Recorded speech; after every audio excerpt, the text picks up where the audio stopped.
Hey, kids. How's everybody out there in YouTube land this morning? YouTube! Got a friend of mine's got a homesteading channel. He does that every one of his live streams. He goes, YouTube! I always thought that was fun. Anyhow, Haywood, Beast, yo, man, what is up? Sup, dude? And dudette, I assume Mrs. Woodbeast is watching. Hey, Frank, how you doing, man? Sorry I missed your phone call, Frank. I've been busy this afternoon, as you'll find out here in a moment. So, hey, Smoking, Dave G in the house. What's up? Good evening. Hey, Akula, how you doing? Oh man, Cocoa Puffs, haven't seen you in a while, man. How you doing, man? What is going on? How is things in Puffland today? Billy, good to see you here this evening as always. Hey Mary, how you doing this evening? Well, we got all the usual suspects coming in the room. Gene Callahan, hey Gene, good evening. How you doing? No problem at all. You did like what your show. Yeah, that was awesome, man. That was awesome. Cheers, man. Smoke it. I'll get to that in just a moment. Hey, Jim Coleman. How you doing, buddy? Hey, Jim, I really appreciate those emails yesterday and today. I really do. I appreciate you looking out after me or for me like that. That's very nice of you. Thank you. Hey, Chip, what's up? Hey, all. Hey, Billy. Doug, baby, sweetheart. Yeah, I don't know if Doug's with us today. Doug's not doing too good, guys. Doug is not feeling good. So, hey, Mamas 3, how you doing? Haven't seen you in a couple days. Yeah, Doug's not feeling great. So, Claire, oh, there's Doug. Oh, my God, Claire got rear-ended in the BMW? Holy shit, Doug. But was that what she was over at Great Neck running her errands today? Holy crap. Call me after the show only if you ate already. I did eat already, so I'll call you after the show. So, oh man. Hey, Bass Finders, is she okay, Doug? Yeah, big question. Damage not too bad. Okay. All right, good deal. Did they have insurance? That's the big question. Apparently, everybody's got a hard on for these days. Did they have insurance? So, yep, she's okay. Well, that's the important thing. That's the important thing is that Claire is okay. So, I'm sorry that Claire had to go through that today. Hey, Richard Williams, how you doing? Wow, that really sucks. Hey, Coyote. Douglas, how are you feeling, man? You've been pretty low lately. Are you okay? Let us know. Inquiring minds would like to know. So, all right. Well, we're going to give it a couple minutes, and I'm going to get started with tonight's program. We have a program this evening. Carl, you stirring the pot? No, I don't think so, Gene. No, the proverbial pot? No, I'm not stirring the pot. I'm not smoking the pot either. So, no, this is something near and dear to my heart that I want to talk about a little bit. So I'm gonna talk about that. Yes, they have insurance, but they want to settle without going through insurance. Hey, man, if they got the cash, you know you're a mechanic, Doug. You can guesstimate what it's going to cost to fix. If they've got the cash and want to pay it themselves personally, go for it, brother. That's a whole lot faster and easier than having to deal with the damn insurance companies, because you know they always are a pain in the butt. So, oh man. But you know, I caught a lot of hell for doing that kind of stuff. So what the hell? What the hell do I know? You know, I only sold insurance for a few years. I don't know nothing about it. There, I'm stirring the pot. Okay.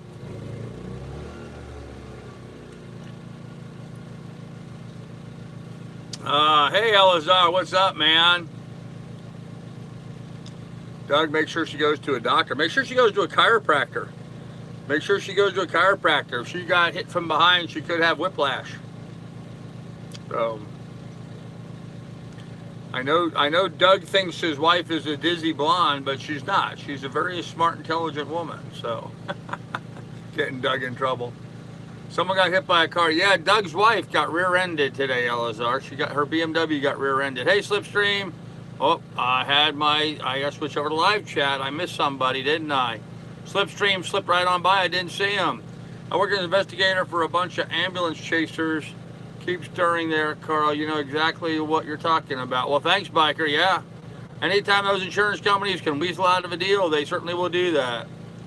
Okay, what's on the agenda for tonight? Let's see. We're 5 minutes into it, so okay, I can go ahead and jump into this here. Dude, every small car accident can cause a problem. Be careful. Yep. You're getting right into their paying. Hey, pilot, what's up? Car doesn't count in court, trust me. Lady was hit by a car 8-9 years ago and was able to get up, walk away, but that side of her body is giving her problems now. Yeah, I get that. Okay, caught up with the chat, so let me get to my program. Guys, as many of you guys may recall, I have an interest in certain conservation issues that have been ongoing. And a while back, quite a while back, when I was up in Alaska, actually, I made some videos of me doing water collection for a plastics initiative that's been going on worldwide. So let me tell you what's happened. Yesterday, I think it was yesterday I received an email from the Global and Gallatin Microplastics Initiative's final report.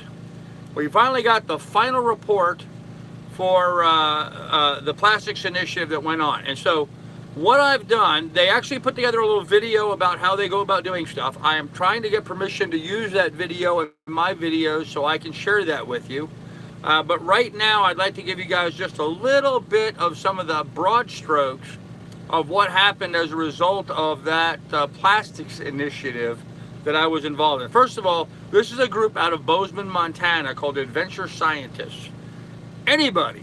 Anybody can contact them or get online and see the various programs that they have going on and can sign up and become a citizen scientist and contribute data and do sampling and stuff and submit it to them. This is one of the things I really enjoy doing as part of an old curmudgeonly fart sailor man that I am. So what I did is I collected water samples in Alaska, both saltwater and freshwater, and I sent them in. I don't know, other than that, what happened. I hadn't heard anything as a result of it. I had got a survey thing that I had to fill out about where I collected the samples and that kind of stuff, and I did that. I mean, we're talking about like 2016. That was 2016, so, almost 2 years ago. So my memory's a little foggy at this point, but anyhow, I want to give you some of the broad strokes, okay? Here's what they found. Globally, all around the world, 12 parts per liter. Let that sink in a minute. 12 pieces of plastic for every liter of water worldwide. Man, if that doesn't scare the bejesus out of you, if that's not a coming to Christ moment, if that's not a wake up and smell the damn coffee moment for you, I don't know what else should be. 12 parts of plastic in every liter of water worldwide. Okay? So if you're out in the middle, and man, they had samples out in the middle of the Atlantic Ocean. I collected samples in saltwater areas in Alaska and also freshwater areas in Alaska and submitted them. They collected a bunch of them around Gallatin County, Bozeman, Montana, where I used to live, Livingston, Montana. I used to live right near Bozeman. This is all a project done through the Adventure Scientist group. They do a lot of fundraising and do a lot of organizing and supporting of these groups. There was a girl who wanted to conduct this science experiment.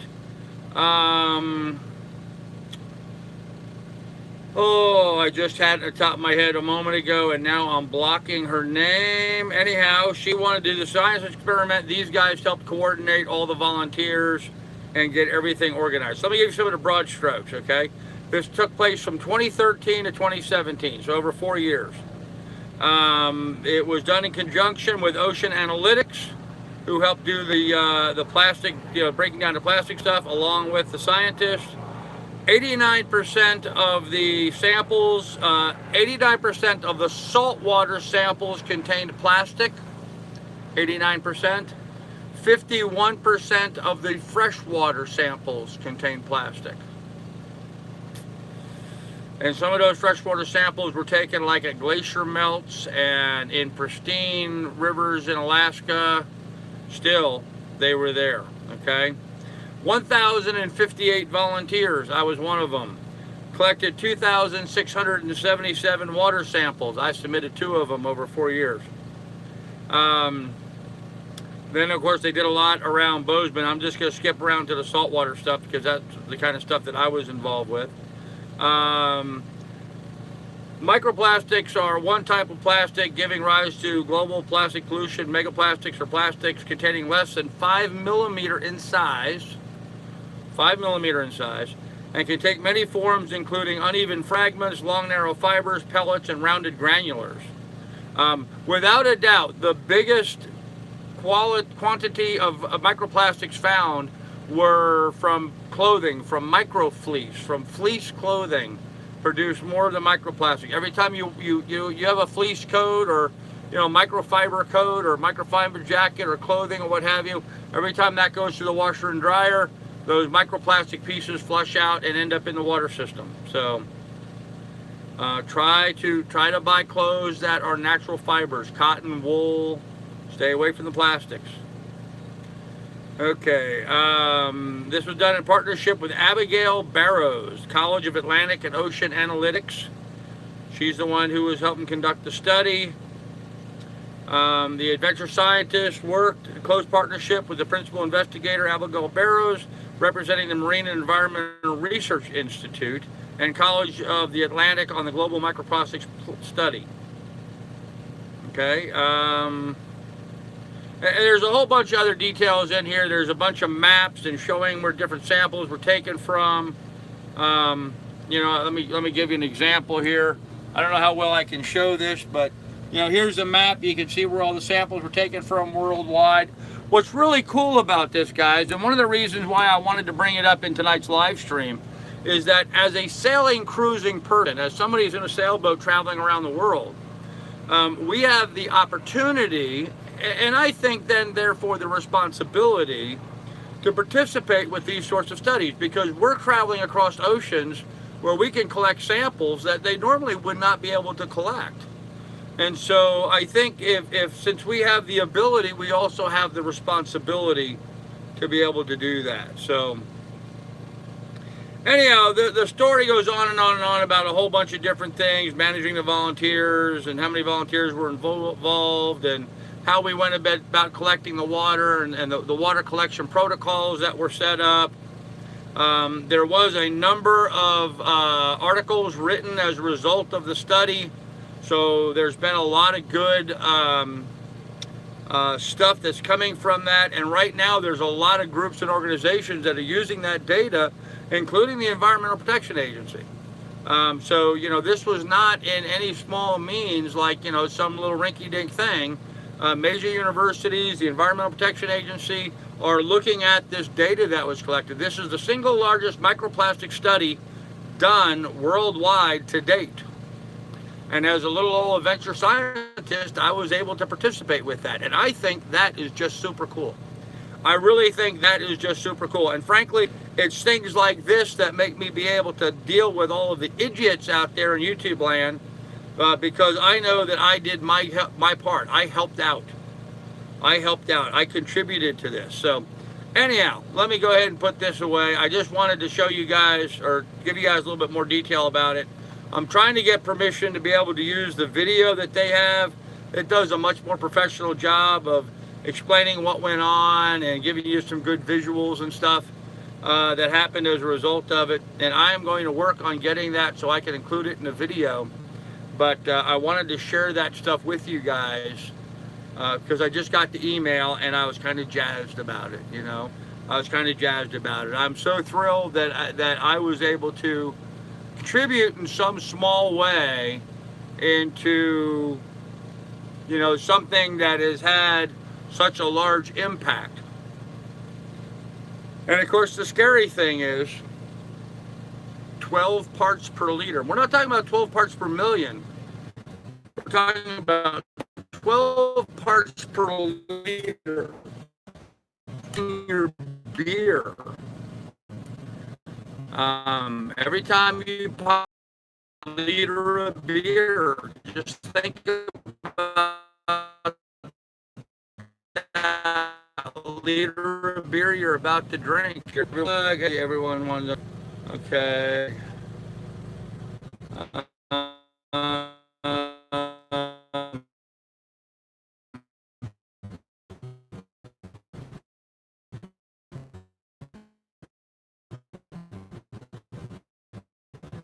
As I told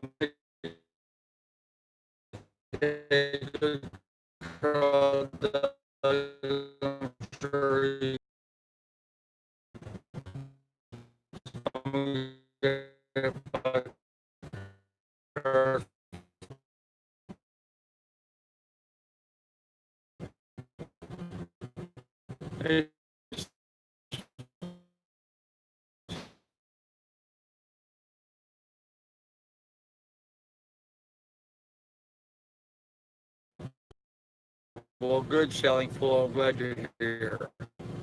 Stopping with what I can deal. Yeah, hashtag no fleece. You're right. It's okay with me.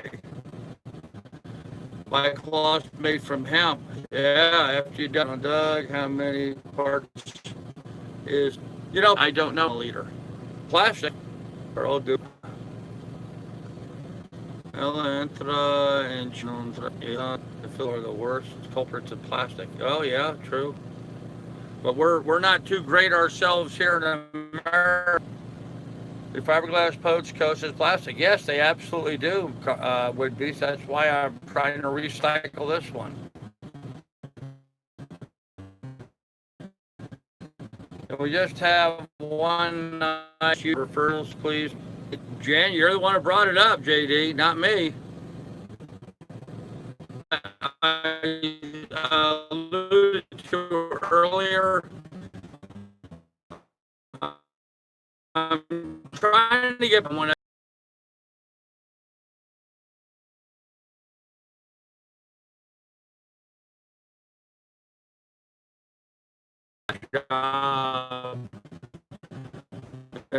I could ever possibly do.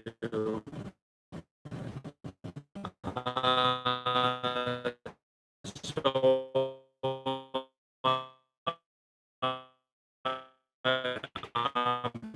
I'm trying to put that together.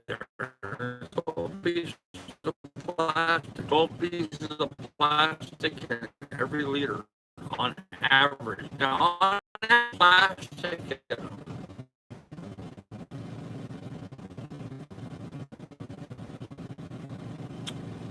wow. And some initial spot of yacht in the world that did just that. So, am I going to try what again? I'm not sure what you're referring to. You guys,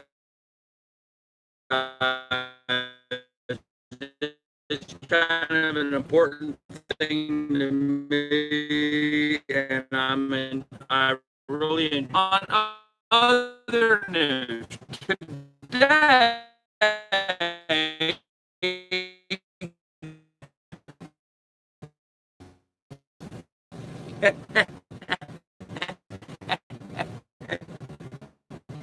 behind on the chat link, it's there. Less than 15. Hello.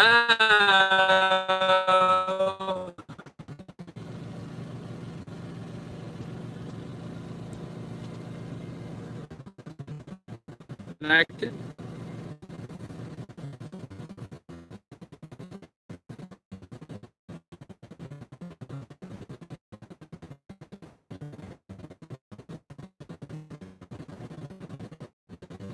All right. Well, since nobody's responding,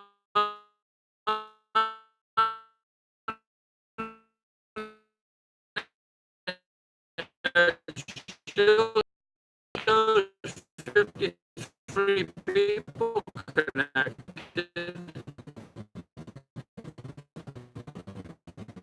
52.